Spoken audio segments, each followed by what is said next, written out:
അതായത് +2 സയൻസ് കഴിഞ്ഞിട്ട് എങ്ങനെയാണ് മെർച്ചന്റ് നേവിയിലോട്ടേക്ക് ജോയിൻ ചെയ്യണമെങ്കിൽ അതിന്റെ ഫസ്റ്റ് സ്റ്റെപ്പ് എന്ന് പറയുന്നത് നിങ്ങൾ ക്ലിയർ ചെയ്തിരിക്കണം. IMUs.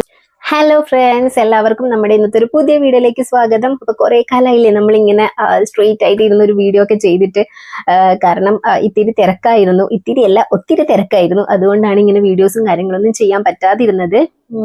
വീഡിയോയിലേക്ക് പോകുന്നതിന് മുന്നേ ഒരു കാര്യം കൂടി പറഞ്ഞോട്ടെ. ചാനൽ ആദ്യമായിട്ടാണ് ആരെങ്കിലും കാണുന്നതെങ്കിൽ നമ്മുടെ ചാനൽ ഒന്ന് സബ്സ്ക്രൈബ് ചെയ്യുക. അതുപോലെ മെർച്ചന്റ് നേവിയെ കുറിച്ചിട്ട് കൂടുതൽ അറിയാൻ താല്പര്യമുള്ളവരാണെങ്കിൽ നിങ്ങളും ചാനൽ ഒന്ന് സബ്സ്ക്രൈബ് ചെയ്തിട്ട് നമ്മുടെ വീഡിയോസ് ഒക്കെ മുടങ്ങാതെ കണ്ടോളൂ. പിന്നെ നമ്മുടെ മെർച്ചന്റ് നേവിയെ കുറിച്ചിട്ട് ഞാനൊരു പ്ലേ ലിസ്റ്റ് ക്രിയേറ്റ് ചെയ്തിട്ടുണ്ട്. അതിൽ മെർച്ചന്റ് നേവിയെ കുറിച്ചുള്ള ഒട്ടുമിക്ക വീഡിയോസും അപ്ലോഡ് ചെയ്തിട്ടുണ്ടായിരുന്നു. അപ്പം അത് ആർക്കെങ്കിലും കാണാൻ താല്പര്യമുള്ളവരാണെങ്കിൽ ജസ്റ്റ് ആ പ്ലേ ലിസ്റ്റ് ഒന്ന് നോക്കിയാൽ മതി. മെർച്ചന്റ് നേവി എന്ന് പറഞ്ഞ ക്യാപ്ഷൻ കൊടുത്തിട്ട് തന്നെ ഞാൻ ഒരു പ്ലേ ലിസ്റ്റ് ക്രിയേറ്റ് ചെയ്ത് വെച്ചിട്ടുണ്ട്. അപ്പൊ നമുക്കിനി വീഡിയോയിലേക്ക് പോവാം. അപ്പോൾ ഇന്നത്തെ ടോപ്പിക് എന്താണെന്ന് വെച്ച് കഴിഞ്ഞാൽ, നമുക്ക് ഇൻസ്റ്റാഗ്രാമിൽ ഏട്ടനായിരുന്നു ആ സമയത്ത് ഇൻസ്റ്റാഗ്രാം യൂസ് ചെയ്തുകൊണ്ടിരുന്നത്. കാരണം കമന്റ്സും കാര്യങ്ങളൊക്കെ വരുമ്പം ഡൗട്ടും കാര്യങ്ങളൊക്കെ ക്ലിയർ ചെയ്യാൻ വേണ്ടിയിട്ട് ആ ടൈമിൽ കൂടുതലായിട്ടും വന്ന ഒരു ക്വസ്റ്റ്യൻ ആയിരുന്നു, +2 കഴിഞ്ഞിട്ട്, അതായത് +2 സയൻസ് കഴിഞ്ഞിട്ട് എങ്ങനെയാണ് മെർച്ചന്റ് നേവിയിലോട്ടേക്ക് ജോയിൻ ചെയ്യേണ്ടത്, അതിന് IMUCT എക്സാം കമ്പൽസറി ആണോ എന്നൊക്കെ പറഞ്ഞിട്ട് കുറച്ചധികം മെസ്സേജസ് തന്നെ വന്നിട്ടുണ്ടായിരുന്നു. +2 കഴിഞ്ഞിട്ടുള്ള, അതായത് +2 സയൻസ് കഴിഞ്ഞിട്ടുള്ള ഒരാൾക്ക് മെർച്ചന്റ് നേവിയിൽ ജോയിൻ ചെയ്യണമെങ്കിൽ അതിന്റെ ഫസ്റ്റ് സ്റ്റെപ്പ് എന്ന് പറയുന്നത് PCM, അതായത് ഫിസിക്സ്, കെമിസ്ട്രി, മാത്തമാറ്റിക്സ് എന്ന് പറഞ്ഞ സബ്ജക്റ്റിലെ ആവറേജ് ഒരു 60% മാർക്ക് ഉണ്ടായിരിക്കണം. ഇത് DG ഷിപ്പിംഗിന്റെ ക്രൈറ്റീരിയ ആണ്. ആ ഒരു മാർക്ക് അച്ചീവ് ചെയ്ത +2 കിട്ടിയ ഒരാൾക്ക് മാത്രമേ ഈ മെർച്ചന്റ് നേവിയിലോട്ടേക്ക് ജോയിനിങ്ങിന്റെ കാര്യങ്ങളൊക്കെ നോക്കിയിട്ട് കാര്യമുള്ളൂ. ഓക്കെ, അപ്പം അതിപ്പോ ഏത് കോഴ്സ് ആയിക്കോട്ടെ, DNS ആയിക്കോട്ടെ, അല്ലെങ്കിൽ BE മെറൈൻ എഞ്ചിനീയറിംഗ് ആയിക്കോട്ടെ, BTech മെറൈൻ എഞ്ചിനീയറിംഗ് ആയിക്കോട്ടെ, BSc നോട്ടിക്കൽ സയൻസ് ആയിക്കോട്ടെ, ഏതൊരു കോഴ്സാണ് നിങ്ങൾ പഠിക്കാൻ ഉദ്ദേശിക്കുന്നതെങ്കിലും +2 സയൻസ് PCM ആവറേജ് ഒരു 60% മാർക്ക് ഉണ്ടായിരിക്കണം.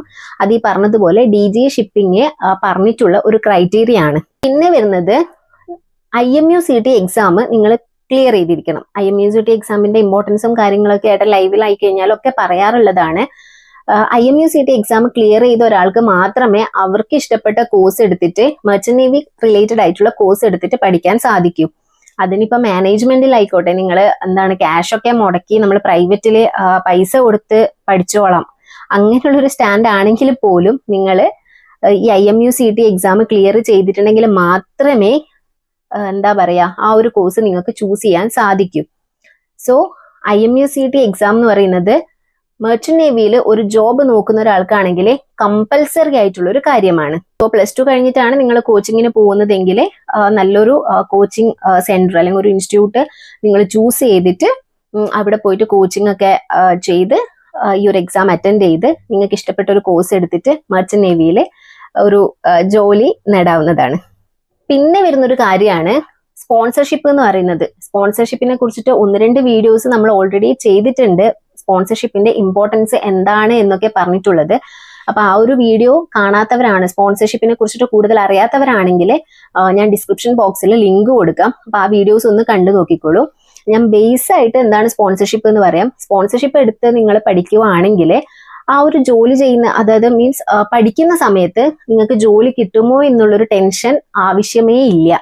നിങ്ങൾ ആ ഒരു കോഴ്സ് പഠിക്കുന്നതിന് മുന്നേ തന്നെ ഏത് കമ്പനിയാണോ സ്പോൺസർഷിപ്പ് തരുന്നത് ആ കമ്പനിയുടെ ഒരു എംപ്ലോയി ആയിട്ടുണ്ടാവും നിങ്ങൾ. പിന്നെ നിങ്ങൾ ജസ്റ്റ് കോഴ്സ് കഴിഞ്ഞ് സർട്ടിഫിക്കറ്റ് ഒക്കെ കിട്ടിയതിനു ശേഷം, ഫുള്ളായിട്ട് പാസ്സായി സർട്ടിഫിക്കറ്റ് ഒക്കെ കിട്ടിയതിനു ശേഷം സ്പോൺസർഷിപ്പ് പ്രൊവൈഡ് ചെയ്ത കമ്പനിയിൽ ജോയിൻ ചെയ്യാം. സോ ഇത് പഠിച്ചു കഴിഞ്ഞ് കഴിഞ്ഞാൽ ഏത് കമ്പനിയാണ് അതിന് ജോലി അന്വേഷിച്ച് നടക്കേണ്ടത് എന്നുള്ളൊരു ടെൻഷനൊന്നും സ്പോൺസർഷിപ്പിന് ആവശ്യമില്ല. സോ ഈ IMUCT എക്സാമിന് പ്രിപ്പയർ ചെയ്യുന്നതോട് ഒപ്പം തന്നെ നിങ്ങൾ മസ്റ്റ് ആയിട്ടും സ്പോൺസർഷിപ്പ് എക്സാമും കൂടി അറ്റൻഡ് ചെയ്തിരിക്കണം. അത് DNS പോലെ, അതായത് ഡിപ്ലോമ ഇൻ നോട്ടിക്കൽ സയൻസ് പോലുള്ള കോഴ്സ് ഒക്കെ ആണെങ്കിൽ മസ്റ്റ് ആയിട്ടും, അത് ഞാൻ എടുത്തെടുത്ത് പറയാണ്, DNS പോലുള്ള കോഴ്സിനൊക്കെ സ്പോൺസർഷിപ്പ് കമ്പൽസറി ആയിട്ടുള്ള ഒരു കാര്യമാണ്. സ്പോൺസർഷിപ്പ് എക്സാംസ് ഒക്കെ എപ്പോഴാണ് കണ്ടക്ട് ചെയ്യുന്നത് എന്നൊക്കെ ഉള്ളത് ഓരോ ഷിപ്പിംഗ് കമ്പനീസിന്റെയും വെബ്സൈറ്റിൽ അവൈലബിൾ ആയിരിക്കും. അത് നിങ്ങൾ ചെക്ക് ചെയ്ത് നോക്കുന്ന സമയത്ത് ആപ്ലിക്കേഷൻ ഫോം കൊടുക്കേണ്ട ഡേറ്റും എക്സാം കണ്ടക്ട് ചെയ്യുന്ന ഡേറ്റും കാര്യങ്ങളൊക്കെ അറിയാൻ പറ്റും. അപ്പൊ ഏത് കമ്പനിയാണോ നിങ്ങൾ ചൂസ് ചെയ്യുന്നത് ആ ഷിപ്പിംഗ് കമ്പനിയുടെ വെബ്സൈറ്റ് ചെക്ക് ചെയ്ത് നോക്കിയാൽ മതി. സോ ഇത്രയും കാര്യങ്ങളാണ് മെർച്ചന്റ് നേവി +2 കഴിഞ്ഞിട്ട് നിങ്ങൾ മെർച്ചന്റ് നേവി ചൂസ് ചെയ്യുന്നുണ്ടെങ്കിൽ കമ്പൽസറി ആയിട്ടും ഉണ്ടാവേണ്ട കാര്യങ്ങൾ. ഒന്നാമത് പറഞ്ഞത് PCM സബ്ജക്റ്റിൽ, അതായത് ഫിസിക്സ്, കെമിസ്ട്രി, മാത്സിൽ ആവറേജ് 60% മാർക്ക് ഉണ്ടായിരിക്കണം. Next IMU CET exam clear ചെയ്തിരിക്കണം. DNS പോലുള്ള കോഴ്സുകളൊക്കെ എടുക്കുന്നതാണെങ്കിൽ സ്പോൺസർഷിപ്പ് എക്സാമും മസ്റ്റായിട്ട് ഉണ്ടാവണം. ഇത്രയും കാര്യങ്ങൾ നിങ്ങൾ ഓക്കെ ആണെങ്കിൽ നിങ്ങൾക്ക് മർച്ചന്റ് നേവി റിലേറ്റഡ് ആയിട്ടുള്ള ഒരു കോഴ്സ് ചൂസ് ചെയ്യാൻ സാധിക്കുന്നതാണ്. കോഴ്സ് നല്ല രീതിയിൽ പഠിച്ചിട്ട് മർച്ചന്റ് നേവിയിൽ ജോലിക്ക് കയറാനും സാധിക്കും. അപ്പോഴെല്ലാവർക്കും ഒരു ഡൗട്ട് ഉണ്ടാവും, ചേട്ടൻ തന്നെ ഈ വീഡിയോസ് ഒക്കെ ചെയ്താൽ പോരെ, ചേച്ചിക്ക് പറഞ്ഞു കൊടുത്തേ, ചേച്ചി ഇവിടെ ഇരുന്ന് വീഡിയോസ് ഒക്കെ ചെയ്യേണ്ട ആവശ്യമുണ്ടോ എന്നുള്ളത്. ചേട്ടൻ അവിടെ ഡ്യൂട്ടിയും കാര്യങ്ങളുമായിട്ട് നല്ല രീതിയിൽ തിരക്കാണ്. വീട്ടിൽ വിളിക്കുന്നത് തന്നെ കുറവാണ്. അപ്പം ടൈം കിട്ടാറില്ല. പിന്നെ ടൈമിന്റെ നല്ല വ്യത്യാസവും കാര്യങ്ങളൊക്കെ ഉണ്ട്. പിന്നെ ജോലിയൊക്കെ കഴിഞ്ഞ് വന്ന് റെസ്റ്റ് എടുക്കാനല്ലേ ആരായാലും ആഗ്രഹിക്കുക. ഈ ഒരു വീഡിയോന് വേണ്ടിയിട്ട് ഇരിക്കലും ഫുൾ ടയേർഡ് ആയിട്ടൊന്നും അതൊന്നും പറ്റുന്ന കാര്യമല്ല. സോ അതുകൊണ്ടാണ് എനിക്ക് ഓരോ ടോപ്പിക്കിനെ കുറിച്ചിട്ട് പറഞ്ഞു തന്നിട്ട് ഞാനത് വീഡിയോസ് ചെയ്യുന്നത്.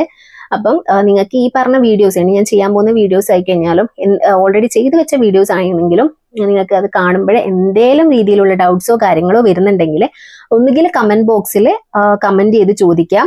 അല്ല ഉണ്ടെങ്കിൽ നമ്മുടെ ഇൻസ്റ്റാഗ്രാം ID ഞാൻ ഓൾറെഡി നമ്മുടെ യൂട്യൂബിൽ ഡിസ്ക്രിപ്ഷനിൽ കൊടുത്തിട്ടുണ്ട്.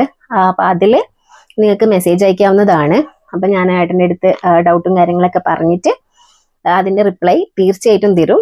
നമ്മുടെ വീഡിയോസ് മുടങ്ങാതെ കാണുന്നവരാണെങ്കിൽ അറിയാൻ പറ്റും, കമന്റ് ഇട്ട് എല്ലാവർക്കും നമ്മൾ റിപ്ലൈ കൊടുക്കാറുണ്ട്. ആരെയും നമ്മൾ മാറ്റി നിർത്താറില്ല. പിന്നെ നല്ല രീതിയിൽ തിരക്ക് വന്നു കഴിഞ്ഞാൽ 1-2 ദിവസം ഒന്നും ഡിലേ ആകും. സോ എല്ലാ കമന്റ്സിനും റിപ്ലൈ തരുന്നതായിരിക്കും. ഇനി നിങ്ങൾക്ക് ഏതെങ്കിലും ഒരു ടോപ്പിക്കിനെ കുറിച്ചിട്ട് കൂടുതൽ അറിയാൻ ആഗ്രഹമുണ്ടെങ്കിൽ, മർച്ചന്റ് നേവി റിലേറ്റഡ് ടോപ്പിക്കിനെ കുറിച്ചിട്ട് അറിയാൻ ആഗ്രഹമുണ്ടെങ്കിൽ ജസ്റ്റ് കമന്റ് ചെയ്യാം. അപ്പൊ ആ ഒരു വീഡിയോനെ കുറിച്ചിട്ട്, ആ ഒരു ടോപ്പിക്കിനെ കുറിച്ചിട്ട് ഞാൻ വീഡിയോ ചെയ്യുന്നതായിരിക്കും. സോ ഇന്നത്തെ വീഡിയോ ഇപ്പം ഇത്രയേ ഉള്ളൂ. അപ്പൊ പറഞ്ഞതുപോലെ ആരും ചാനല് സബ്സ്ക്രൈബ് ചെയ്യാൻ മറക്കരുത്.